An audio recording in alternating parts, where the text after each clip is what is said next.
Welcome to The Lock Shop with Nielson and Hustler, powered by Coolbet Canada.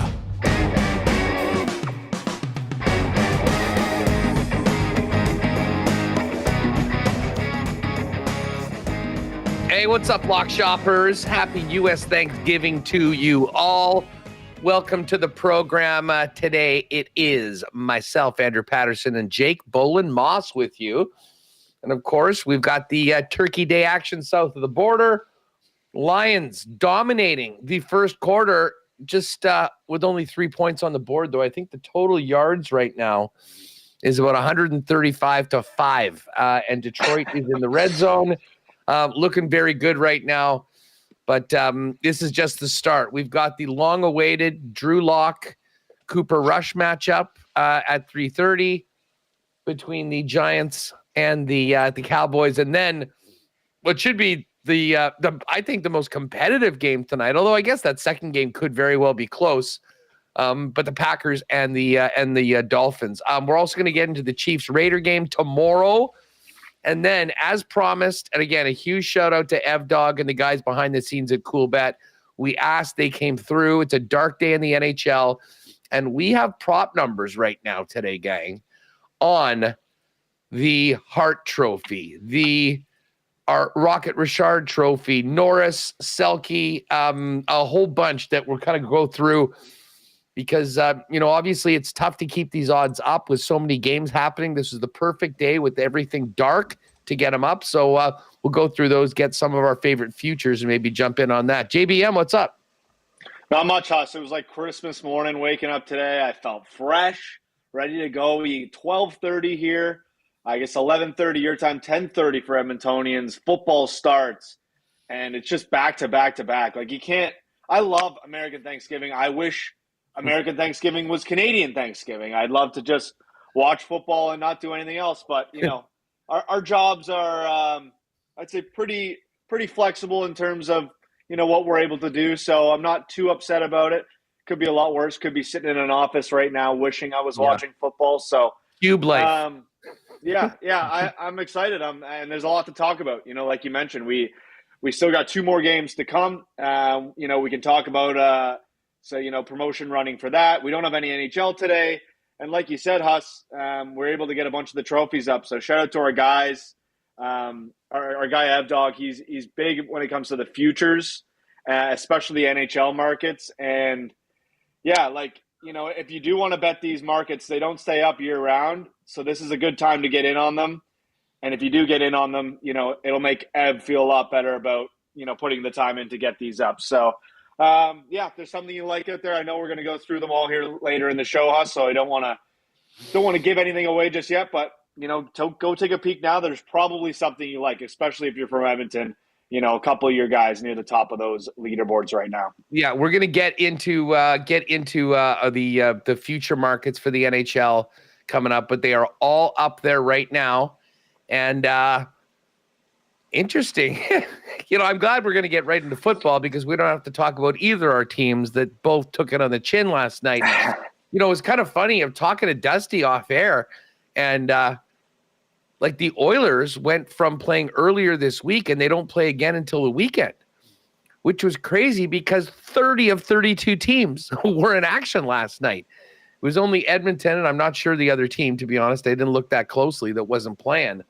But a bit of a dud for the Jets last night against LA.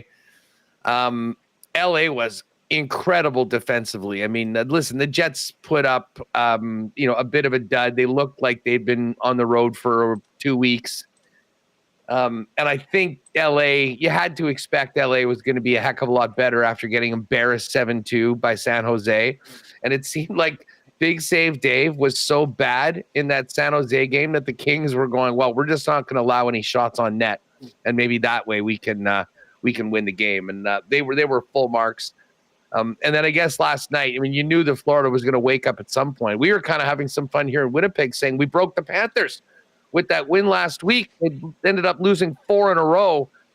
Still a good team, and you knew there'd be some pushback. But, man, I got to quickly say, not that we'll get too much into this, but considering the Leafs have been without Austin Matthews, and, man, it seemed like half their lineup was out last night, they've done a hell of a good job at staying right up there at the top of the division despite some early season adversity.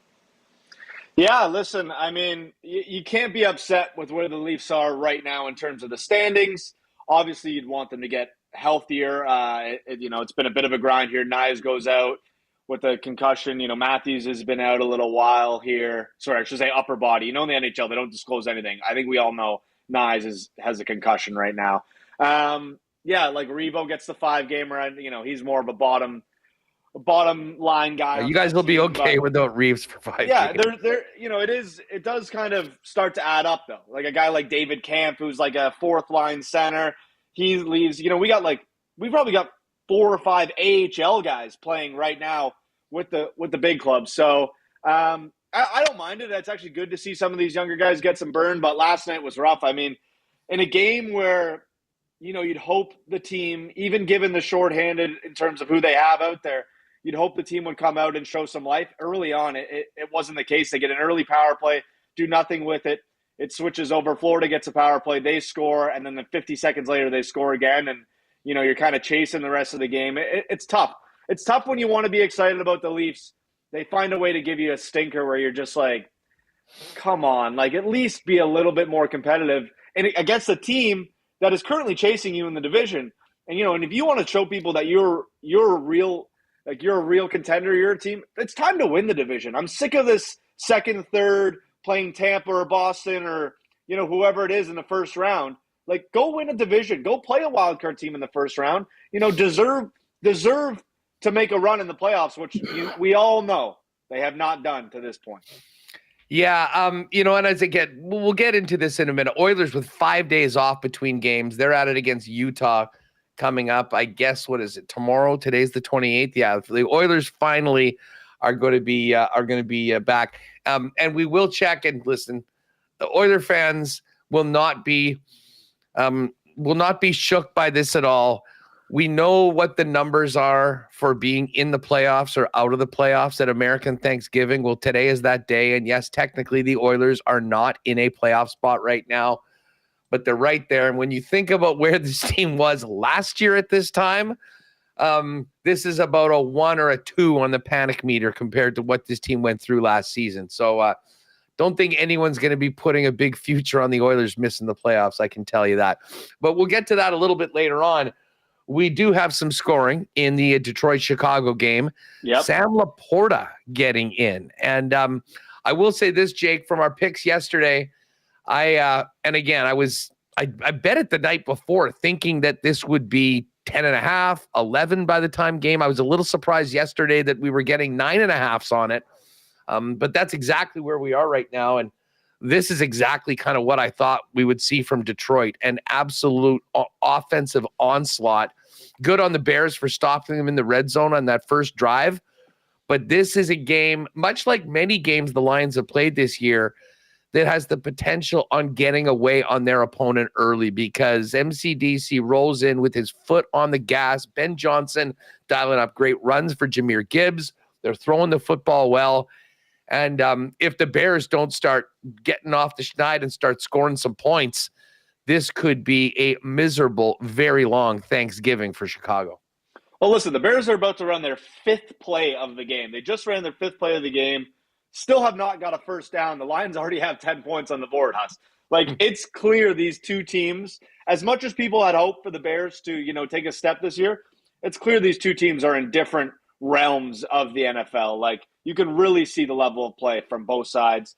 And, the more they score points, I feel with the Lions, the more that defense gets hyped up to get the ball back to their offense. Because, how good of a feeling is it for a defense to know, hey, like if we give up a longer drive, our offense has the ability to keep us fresh. Think about how fresh this defense is right now. They've been just controlling the clock. I think their first drive went 7 minutes, only ended in 3. But like you said, they just chugged their way down, scored again with Laporta. Bears, I think, just got a first down. Looks like a flag might bring it Flag back. on the play. I think that's coming back. Yeah, it's two different worlds when you're watching this football game right now, and you want the Bears. I think the Bears being good isn't a bad thing for the NFL, but it's just a matter of like, what's it going to take for this team to show a little bit more life than they showed so far in this game. We're already early in the second quarter here, Huss, and they're staring down a barrel of having to give the ball back, holding on offense. So they're going to have to give the ball back here more than likely, and they could be down 17-0 before we know it. Well, I'm here for it because as we went over yesterday on the program, I was big in on Detroit to lay the big number and cover it. I jumped on the Jahmyr Gibbs prop for rushing, which I believe, over under 72.5. Looking right now at this game, Gibbs already has 52 in the first quarter, so that's looking real good. And then, of course, the other thing that we jumped on was the team total for the Lions over to get to 30 points. And now with the 3rd and 14, just 2 minutes in, down 10, we're in a pretty good spot. Just as far as the early props, just for those of you that maybe jumped on some Lions, Jared Goff's been fine, 7-10 for a touchdown. Gibbs has been the guy so far as big yards. He's got 5 carries for 52. Man, they run the ball a lot. David Montgomery, 7 carries for 30 yards. And then receiving-wise, 2 for St. Brown for 43. Jamison Williams, who we also, what was his total that we were on? I believe it was over 43.5, I believe the number is. I'm just looking somewhere for this around there. I think Dusty had 45 plus on his ride with Dusty, so I imagine it was somewhere in and around there, like the 45 range. This is nice actually. I jumped on Dusty's and I know it says ride with Huss, but this is the Dusty special. Jameson Williams. Didn't say ride with Huss. That's my bad. I think they put them both in as ride with Huss. Anyways, Williams 45 or more receiving yards, so he still needs 32. Gibbs 55 plus rushing yards. He needs 3 for that and an anytime touchdown. Lions to score 27 plus and Lions minus 6.5. That's a 5-1er, which looks pretty good. So listen, the Lions are just about to get the ball back. Offense back in the game. We'll try and keep working on these props. We'll keep you up to date on this game as we go through.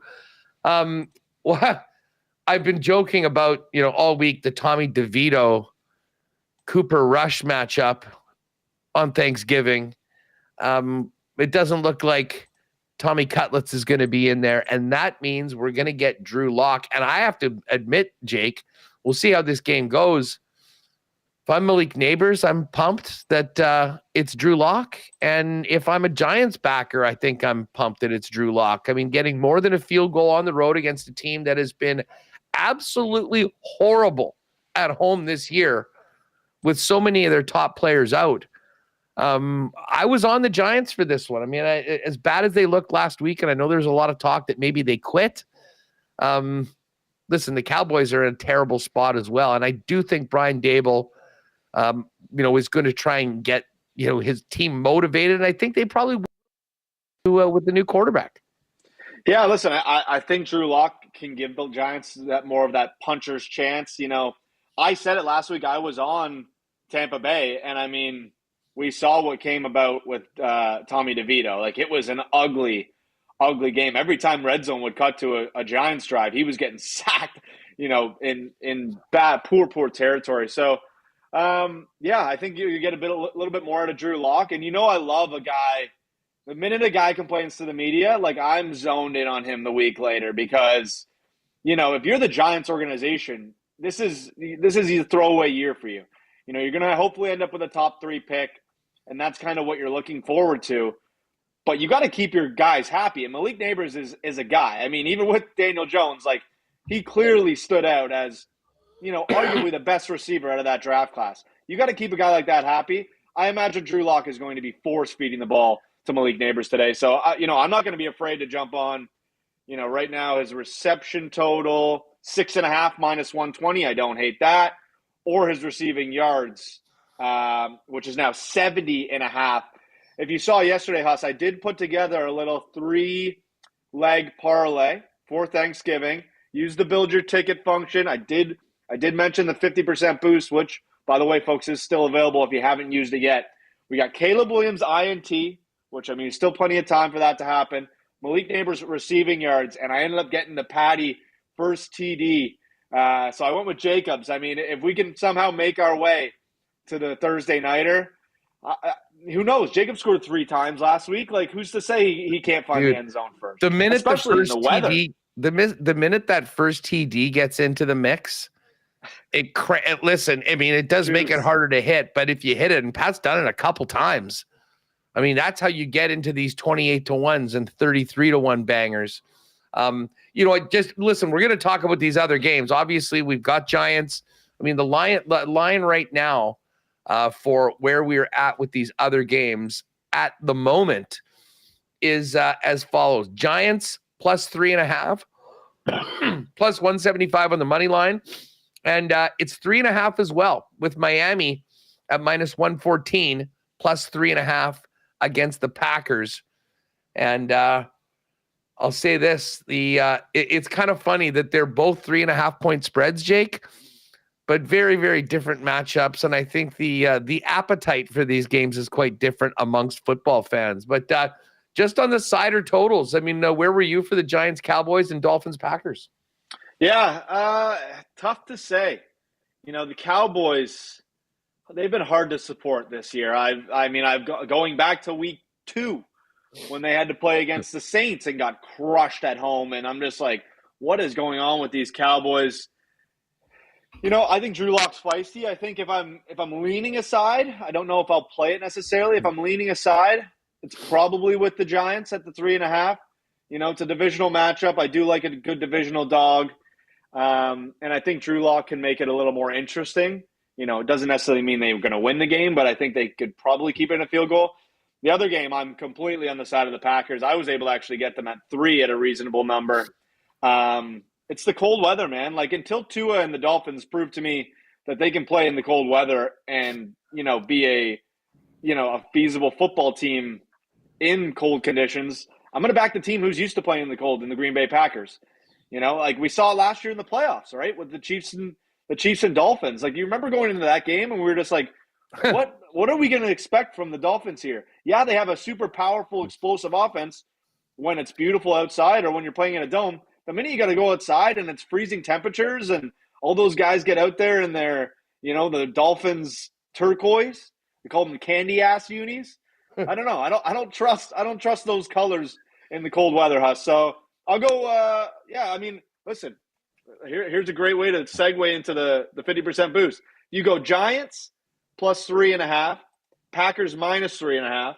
It's plus 306, and if you apply it, you can apply the 50% booster to that. I initially thought it was supposed to be a 3-leg parlay, by the way, for the booster. Our team back in Estonia decided they wanted to change it. They said just any parlay. So you can do a 2-leg parlay. If you've yet to use the 50% boost, you can use a 2-leg parlay. I believe you mentioned that yesterday, Huss. And it also works for Bet Builder. I believe the minimum bet has to be plus 250. But if you build a Bet Builder with plus 250 odds or better, you can also get the 50% booster on that. So totally up to you how you want to use it. If you haven't used it yet, I'm sure some people, wanted a piece of every game, and that's the way they went about it. But still a chance to get on it. Don't think just because the first game started that it's out the window just yet. Yeah, no, as I said yesterday, I mean, I didn't have a great feel. Like, I'm not as high on the Packers just because I kind of do feel like Miami realizes that they've got a lot to prove, not to mention the fact they got to have this game. They dropped to 5-7. You can pretty much write them off, I think. They've got 4 winnable games and 2 really tough ones. This is one of the 2 really tough ones. And if they could get a win, everything is on the table, I think, for the Dolphins to get into the playoffs. And listen, they got embarrassed last year in that game against Kansas City. But, I mean, that game was light years colder than what it's going to be tonight. And it's still going to be cold. Like, I've just pulled up this Green Bay weather right now. It's -1. It feels -6. 5 p.m. It's going to be, let's just get this full 24 hours here. So 7 o'clock tonight. So -3, -4, It's probably going to feel more like -6, -8. Or sorry, it's going to feel like it's -10. And the wind is going to be significant. 24 gusting to 36 kilometers an hour. So this is, I mean, the elements definitely say Packers. I'm interested to see if we can get Miami to show something that they can actually, hang with a good team in a situation like this. Lions just keep on moving the football. Second and 23, first down. Don't even need an extra down. Now, and now there's a flag as well. We'll see how that goes. So yeah, as I said, I used my 50%er for the first two games. I went Detroit Giants with the spread. And it is the best bonus that we've ever seen. And I mean, you don't have to sign up for anything. There's just a green box. You click it when it's eligible, make it happen. So if you are getting on it today, you're nuts not to do that. Then we've got tomorrow. Chiefs and Raiders. You know what? I'm the Chiefs guy. So before I give a big rant about this game and where the Chiefs are at and where the Raiders are at, Jake, what is your unbiased opinion on tomorrow's first Black Friday game?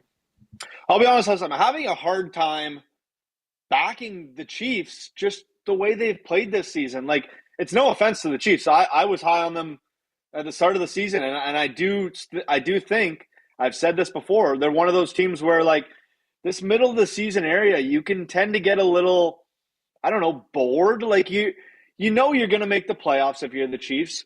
Ideally you're going to want the 1 seed, but when you play games against teams like Carolina, I know Denver was a divisional game, but like the way Denver's been the last few seasons, you're not necessarily getting up for these games. The Bills game was rough. I think we can both agree on that. 13.5 is just a lot of points for me. I know the Raiders. Oh, sorry, Huss. I think you're muted. I was just going to say that Bills game, Mahomes is really good in that game. That, credit where credit is due. Josh Allen put that team on his back. Right. And in the fourth quarter, he made a play that won them the football game. And then obviously at the 9 point, they had to go back and get it done. It was just a great play. They were due for a loss. And, now it is the shorter part of their schedule. Anyway, sorry about that. I just wanted to mention that was a great game by Josh. It wasn't like they didn't show up and didn't play the Bills. Yeah, no, I mean, that's totally fair. The only thing I was going to say is just 13.5's a lot of points for me. Last week we saw they were double-digit favorites. I believe it was up to around 11.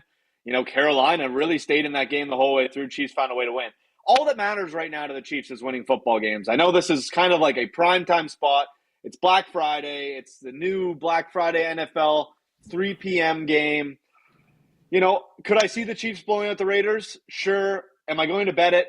Probably not. I'm just having a hard time betting the Chiefs at these big numbers right now, personally. I totally hear you. I saw the funniest comment after the game against the Panthers last week. Someone said that the Chiefs are capable of beating any team in the NFL, in the NCAA, in high school by exactly 3 points. Like, they just do what they need to do to win the game. However, I kind of do think that tomorrow is going to be a little different. Excuse me, a little coming on with a bit of a cold here. A few things. The Chiefs locker room after that game last week, from everything that I've read from the beat guys, it felt like they were behaving like it was a loss. They were, I think, a little embarrassed about what had happened and had realized that this has happened so many times, and you're going against a team like Carolina where you're completely in control of the game and you allow them to come back in. They were not happy with their performance at all. So that's one thing to consider, and that has not been the case with many of these others. They don't apologize for winning, but I think especially on the defensive side of the football, and listen, I got to say, credit to Bryce Young. He was great in that game. He stood up in front of the blitzes that Spags was bringing, and it might have been his best game, even though they ended up losing. So full marks to the Panthers, but the Chiefs still felt like they were very underwhelming, and they owned it. So I think that as opposed to the norm where, hey, just find a way to win and move on, I think they're actually going to make a statement. Now, the other thing is that this is the Raiders. And the Raiders did have that backdoor cover at the end of the game that I was at a few weeks ago. But let's not forget that other than the Bills game a couple weeks ago, the last time the Chiefs lost was at home at Arrowhead to the Raiders. And that was that bizarro game on Christmas where the Chiefs gave up 2 defensive touchdowns in 9 seconds. And AOC, not not the politician AOC, Aiden O'Connell, became, I believe, the first quarterback ever to win a game without completing a pass in the second, third, or fourth quarters, Jake. Hey, we're going to see it again. I think AOC is officially back for this game with Gardner Minshew headed to the IR now. Sorry, guys. Huss is battling the cough. Yeah, a little bit of now. A cough here. We're riding it through. He's a professional with the mute button. Yeah. So listen, this is where it's at. I think they're at home. They hate the Raiders. They remember what happened last year in a nationally televised standalone game. And the Raiders stink. I mean, I don't know what to tell you. I mean, I don't know if you heard, what's his name? The coach of the Antonio Pierce, the coach of the Raiders, say, well, it's the best team in the league against the worst team in the league. And, we got to go in there and change the narrative or whatever about it. Not a lot of good things happening for Vegas right now. I think this is going to be a big Mahomes game. And I think the Chiefs are going to remind people that they're building up, getting ready for the playoffs, which brings me to the exclusive that we've got. Now, I think Dusty's is looking really, really good. I think this number's gone down a little bit since I bet it yesterday. I have it here listed. I think that's what it was listed yesterday. Oh, was it? Okay. Well, regardless, here it is. Mahomes, 2+ passing touchdowns. Kareem Hunt, anytime touchdown. Chiefs team total 27 or more, and the Chiefs minus 12.5 at plus 275. I will be very disappointed if they don't smash the Raiders tomorrow. And I'm liking some alt lines in this one. And the funny thing is that the fact of the matter is the Chiefs haven't been covering any spreads for the last month plus. And they still can't make this line high enough to get people to bet Vegas. It's now, I believe, up to 13. Yeah, 13 right now. And by the time, and listen, the Chiefs basically were up by 2 touchdowns late in that game and in Vegas last week or whatever it was 3-4 weeks ago. And, a late drive kind of stymied a few bets, but I do feel like it's going to be a big one for the Chiefs. So if you want to ride with me on the exclusive, that is under Lock Shop Partner Parlays. Huss, while we're on the exclusives, let's just touch on a few more combos here that we have ready. So starting with Giants and Cowboys, not a really exciting game, I think. In terms of the 3 games, it's probably the least exciting game, but we do have one in the exclusives, just under Coolbet Exclusives Canada Specials. It's called Afternoon Nap. It's our usual, our snooze fest bet, but I call it Afternoon Nap because that's a real famous Thanksgiving. Your uncle lays down on the couch to watch the football, and he's sleeping by the end of the first quarter. So. Appropriately named. By the way, they just got a field goal, not a touchdown. So they've scored on all possessions. But actually, credit to the Bears for keeping this one at least interesting. 13-0 right now, Detroit. Yeah, Bears need a drive bad. So that one's, Giants, Cowboys to both under 37.5 points and over the field goals. So if you like that one's plus 425.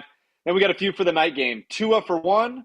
That's kind of a play on tomorrow more than Thanksgiving. But Tua to have a passing TD and interception and the Dolphins to cover plus 3.5. Kraft dinner. Canadian favorite, down for the mac and cheese lovers in Thanksgiving. Tucker Kraft to score a touchdown and Packers to win. And then the wine and cheese heads exclusive is Jordan Love, 225+ pass yards, Josh Jacobs, 70+ rush yards, and the Packers minus 3.5. So those are in the exclusives, along with Huss is in the lock shop. Now, if you head over to the combos, we do have a few combos left. One starting for the afternoon game. It's the random wheel combo from Edmonton Sports Talk, the Nielson show. And this week we've got the Giants plus 3.5, the Packers to win, and the Bengals to win. So, if the Giants can get the cover, which I think we both kind of agreed we like, Packers to win, and then Bengals to win on Sunday. That one's plus 476, boosted from plus 413. And we also have one I put together yesterday called Love Thy Neighbor. I get a little religious with it. Neighbors, anytime TD at 430, and Jordan Love over 1.5 passing TDs. So if you like something like that, that's plus 540, boosted from plus 473. The EST early bird's also in there. I'm sure tomorrow we'll have more parlays to add for Sunday's action, but for the time being, that's what we have available. And then, like I said, 50% boost are still available for those who haven't taken it just yet. Just missed getting the Caleb interception on that last play. Right through that, guys. And 0 for 2. Here's another third down conversion. And Caleb Williams is not successful. Lions are getting the ball back. Let's get some more Jameson Williams, maybe a nice long Gibbs touchdown. And we're going to be off to the races here, folks. But definitely, I got to mention this too, because I'm on this with Spency. The gravy boot. Every team to record a field goal on Thanksgiving Day. We've got Lions. We need something from the Bears. We need the Bears to get in range. But yeah, the gravy boot was up. It's not up anymore. I think it was up yesterday at plus 185. You jumped on that exclusive before the game started. I'm on that one as well, Spencer. Love it. Love it. All right. Listen, we've got a few minutes. Let's head over to the NHL section. And if you are with us or you're listening at Edmonton Sports Talk, head over to NHL. There's no games today, but you'll see right beside where it says games, it says futures. And the futures tab is loaded. And how about this? Despite being on the outside looking in at American Thanksgiving, the Edmonton Oilers still the favorite to win the Stanley Cup at plus 750. 3 teams at 9-1, Florida, Carolina, and Dallas. Rangers at 10-1, Leafs 13-1. And interesting, somehow the Jets have dropped off. They're still the number 1 team in the league. Yes, they've lost a couple games. That was going to happen. They've actually fallen behind the Leafs now, behind the Devils and Avs, who are at 14, behind Vegas at 15, and Winnipeg is now at 16-1 after opening at 25, going to 20, and then all the way down to 12. Jets back at 16-1. So if Winnipeg people have been sort of waiting for a time to get in, not sure whether this number is going to get much better based on where they are right now in the division. But listen, this just speaks to how wide open it is right now, Jake. I mean, with all due respect to Edmonton and their superstars, they got a lot of work. Or Stan Bowman, I think, has a lot of work to do to put this team in a position to truly be the team that gets that one more win in the playoffs right now. I think their blue line needs a lot of work. They don't seem to have the depth. They're an older team right now. But who's betting against Connor McDavid and Leon Draisaitl? Not very many lock shoppers, I'll tell you that. But then, I mean, you go really from Florida to Winnipeg and, call it what you want. I mean, there's another 9 teams that I think all have a legitimate claim to say that they could absolutely be there. And that's what makes this so wide open right now and sort of a fun time to pick the team that you think you believe in come playoff time and put a marker down on them right now at a pretty good number. Yeah, listen, I saw a tweet this morning, and I'm sure you're not going to agree with it. I kind of was hesitant to agree with it as well, but it's a conversation that's out there. And the tweet was, they believe there's no true elite teams in the NHL this year. And, there's good teams, there's teams that, are playing well, but there's no elite teams, no team that necessarily stands out, which makes for great parity. Like, we got to admit, the NHL among all the leagues, it's got to be the best parity league there is. We see what happened in Major League Baseball. The teams that spend the money tend to go to the World Series. The Dodgers won it this year. They spend a lot of money. The Mets ran deep. The Yankees ran deep. All these teams spend a ton of money. It doesn't work like that in the NHL. There's a salary cap. There's, you can't clear the cap there's no luxury tax like the NBA, for instance, where they stack up teams. So, it's the best parity league, I'd say, among the big 4. The NFL is pretty good too, I'd say. But when it comes to the NHL, I think you can look at those teams, Huss, anywhere from the Oilers, and if you want, could go past the Jets. The Lightning are there at 20-1. If you believe in the Canucks, if you're a Vancouver fan, they're 20-1. I know you hate them so much, but the Minnesota Wild had a nice start to the season. They're 25-1. I don't know how much further I go than that. Kings, Bruins, Preds. But at the same time, there's a ton of teams that you could pick from this list, especially if you like some value. And, you can make an argument for them, I'd say. I think the Jets have played great hockey up to this point. I think you have a fair case to say they are one of the elite teams, if not the elite team in the NHL right now. But it's a fair argument as well to say that it's really wide open. Wide open. Listen, no one hands the cup out at American Thanksgiving. But for a team like the Preds, I kind of laughed at their 30-1. They did have a big rebound in the second half and got on a run and made the playoffs. There's also to make the playoffs numbers right now. And if you look, there's not even a number for the Winnipeg Jets right now, which is a good thing, I think, for folks in and around here. Nashville plus 150 to make it, minus 200 to miss. And as I say, as we sit here today, Jets have 36 points. Nashville has 18. Bottom of the league right now, and we haven't seen a lot of move. By the way, Gibbs has hit. He just had about another 20, 25-yard run, and the Lions continue to keep their foot on the gas in this game against the Chicago Bears. So all the make the playoff numbers are there, and it's funny, even being outside at this point, Oilers not even on the board because I think everyone knows the Edmonton Oilers are going to be there at that point. Listen, to me, why we got it and why I asked the guys to get this out, because there's two markets that I think are fascinating right now, more so than anything that we've had in a long time. Let's start off with the Hart Trophy, the MVP. McDavid has been not quite McDavid so far, but he's still the favorite at plus 265. Kaprizov, I think if there was voting right now, Jake, I think he would be the guy that would actually win it. Now, again, we're only a quarter way through, but plus 275. You've got McKinnon at plus 450, Kucherov at plus 7. And then Eichel, Cale Makar at 20-1 is intriguing. He's a big favorite to win the Norris at minus 303. But I'll be honest, the real reason why I wanted to get these numbers up was to get a number on Connor Hellebuyck, because I do think that if the Jets can play as well as they have right now and be near the top of the league at the end of the regular season, I think we go from giving Hellebuyck a third Vezina trophy to start talking about him being the first goaltender since Price and Theodore to actually win the Hart. A historic start, 15 wins in his first 17 games. Going into last night, he was number one in the league in wins, shutouts, goals against, save percentage. That says MVP. So I think there's real value with Hellebuyck at 20, and that's obviously a Winnipeg take.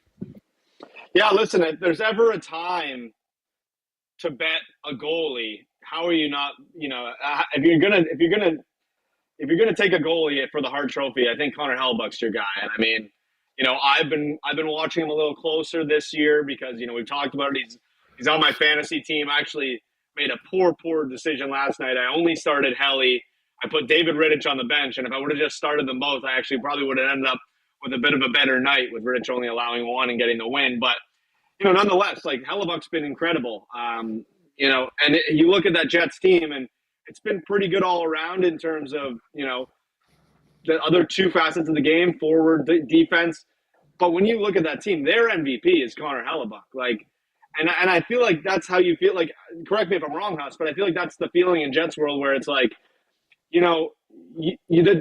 forwards, the defense, they'll get you far enough, but Hellebuyck will take you as far as you want to go, when he's at his best. He's the absolute difference maker. And again, you have to have the numbers to sort of back it up. Well, he absolutely does that. And when your team is really good and doing well and winning a lot, especially for a smaller market team like Winnipeg, you start getting that attention. Now, he's won 2 Vezinas. He's been a finalist another time. He's minus 115 to win the Vezina this year. So we're actually in a spot right now that we can legitimately start talking about that. And as I say, I wanted to be able to get one in before we're on the other side of Christmas and there's more talk on this. So if you're a Jets fan and a Hellebuck guy from the Winnipeg crew, you can jump on that right now. But by far, the most interesting market right now, Jake, is the Rocket Richard Trophy. Going into last night, there were, I think, a dozen players in the league that were in between 12 and 16 goals. Austin Matthews has been hurt. What does Matthews even have right now so far this year? I went through the first 2 pages. I knew he's missed a lot of time, but he did have sort of a slow start, and he's missed a bunch of games. Now, Matthews is still 10-1, but the odds right now, and it's funny, Draisaitl, despite his 50 goals and being the number 2 scorer in the league in the last 5 years, still hasn't won this.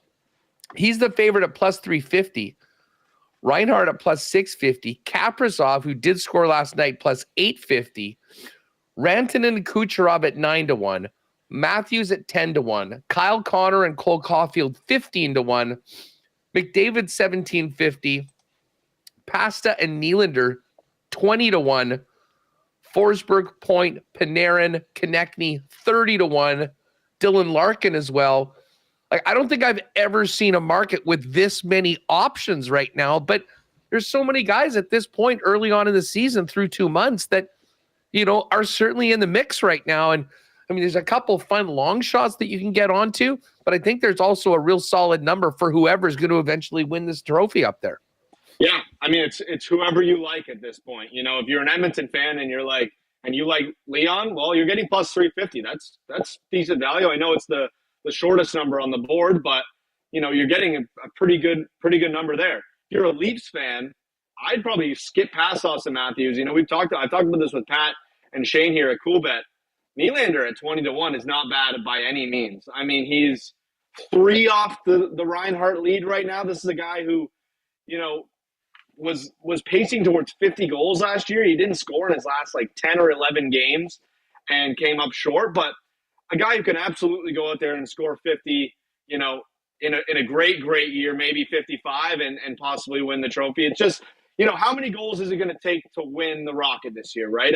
I think we can probably agree with Matthews missing as many games. He only has 5 goals right now, so he's 12 off the lead. It's going to be a big jump for him to come back, be playing at top level and scoring at a high rate. I probably wouldn't put my money, 10-1's just not long enough for me. Oh, sorry, you're muted again, Huss. I'm so with you. The Nylander at 20-1 is the bet if you want to take something on the Leafs side. I mean, he's got 14 goals. He's 3 off the lead. He's been durable. He's played in all their games. Yep. And he's got a 9-goal lead on Austin Matthews. So I'm actually surprised that his number is where it is, to be frank. I mean, Kyle Connor's 15-1. And he's got 1 less goal right now. I'm going to say, what do you think about Kyle Connor? I'm looking at the names in the goal list, and I mean, we know what Sam Reinhart did last year. He could absolutely go and win a Rocket Richard, and I don't think anyone would be surprised at this point with the way he's played. But, I look at this list. How many of these guys do you really think can keep chugging along and keep scoring goals? I think Reinhart, yes. Draisaitl, yes. Ovi was doing incredible up until the injury. It's tough to see him go down with the pace he was on. Braden Point, I don't know. Kaprizov, I don't know. Rantanen, maybe. We've seen him have some pretty nice goal years. Nylander, obviously, I'm going to support. But, yeah, what do you think about Connor there? He's 8th right now in scoring, 4 off the lead with 13 goals. Yeah, I mean, he certainly is. And he's scored 47 in the past. He's off to a great start right now.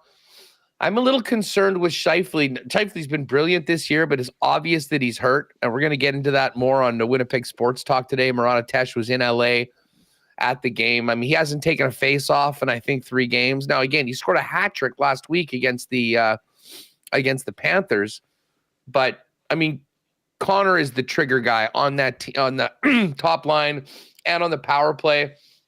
So I like it. I mean, between Hellebuck MVP and Connor at 20 and Connor at 15-1 to win the Rocket, I still like the Hellebuck number better. Mm-hmm. But I do think you'll have a bunch of Jet fans that'll be jumping on KFC and see if he can make that happen.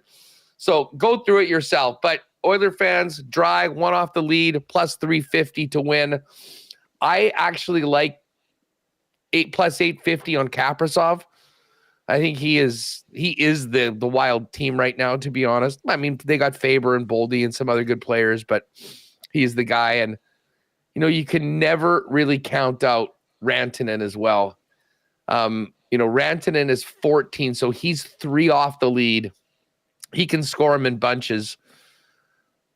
But I'll be honest, and I know I'm not supposed to agree with you on anything Leaf related.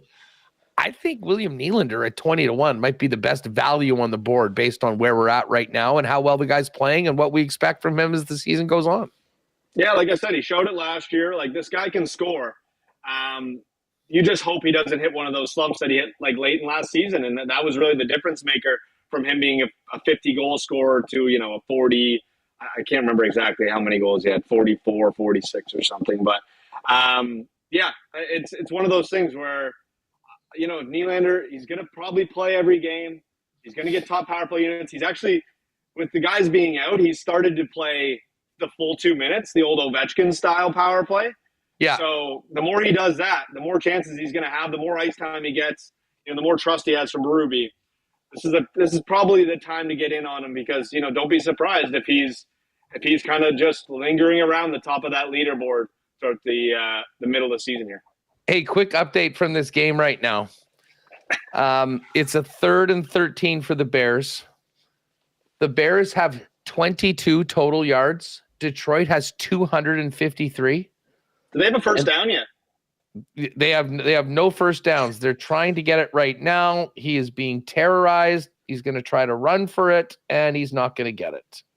Got to go for this. I think you have to go for this. Where are they? I mean, they're at the 40, but they haven't got a first down. They give the ball back to the Lions. The Lions are scoring again.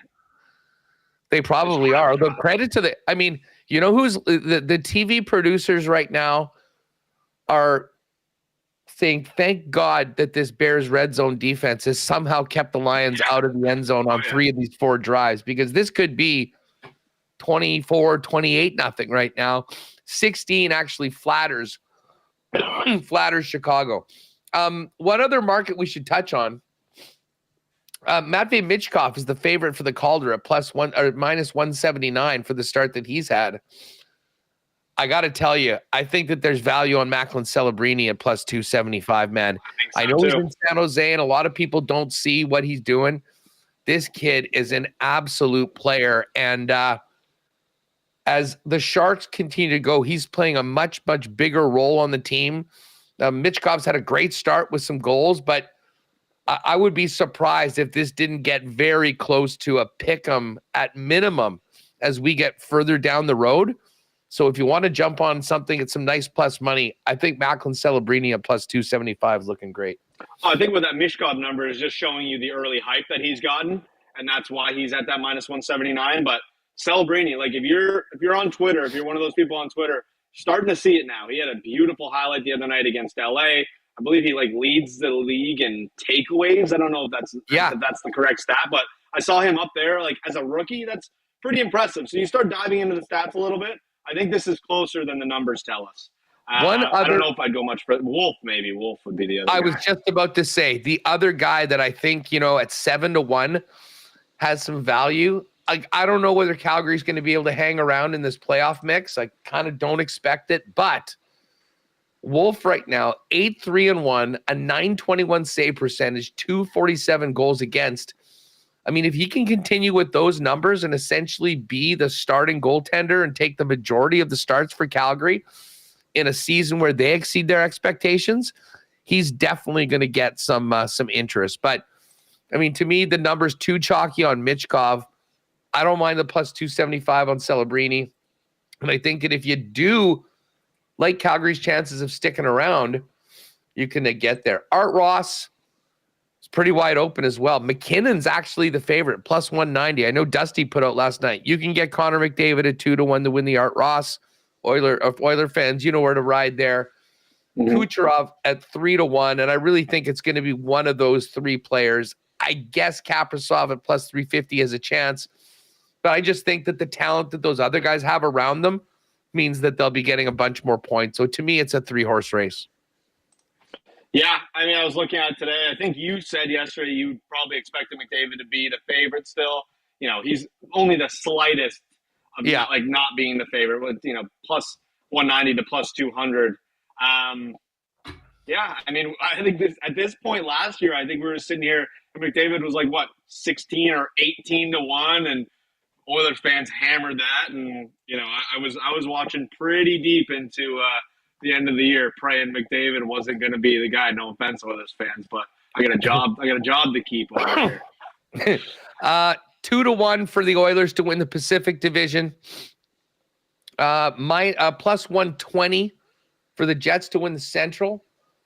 And the Leafs actually plus 155 to win the Atlantic. How about that? Look at all these Canadian teams doing well. Oilers plus 350 for the West. Jets 9 to 1 to win the West.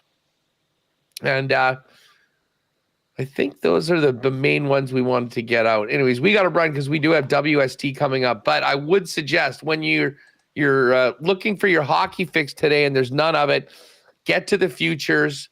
It's all up there right now. We won't have an opportunity, I think, to have full markets like this probably until Christmas again. So jump on it, get your favorites, and lock in those good numbers right now before they drop as we move on. Jake, great stuff. Exclusives. Anything you want to quickly hit before we run? No, I was just going to say, I know you mentioned it, to make the playoffs markets also up there. If you want to jump on one of those teams, don't mind the Kraken at plus 220. That's one that I got my eye on. Might be tough in the West.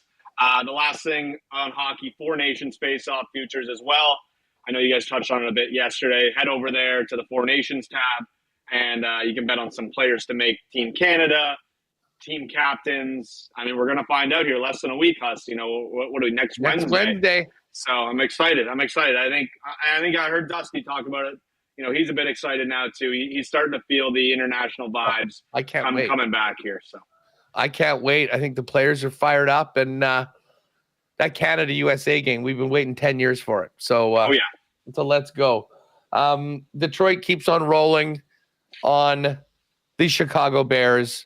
We'll see how this one ends up. It's 16-0 right now, Bears without a first down. Jake, enjoy the rest of the football. We'll see you tomorrow in the lock shop with our best bets for the rest of the NFL slate. You too, Huss. Can't wait. Sending it back to EST, folks. Enjoy the football today. We'll see you tomorrow in the lock shop. Thanks for hanging with us as Edmonton Sports Talk programming continues on EST. And if you want to join me on Winnipeg Sports Talk, we're firing that up just in a couple minutes.